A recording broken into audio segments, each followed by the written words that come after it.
நன்றிகளும் வாழ்த்துக்களும். வாழ்த்துறை வழங்க தொடக்கப்பள்ளி தலைமையாசிரியர் அருட்சேகர் அவர்களை அன்புடன் அழைக்கிறேன்.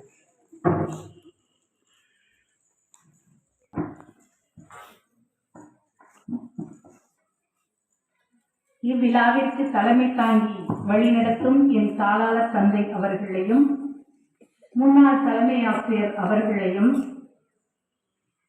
இப்பள்ளியின் தலைமை ஆசிரியர் அவர்களையும், இவ்விழாவிற்கு கதாநாயகனாக விளங்கும் சேகுசார் அவர்களது மனைவியையும் மற்றும் கைவேலை ஆசிரியர் அவர்களையும்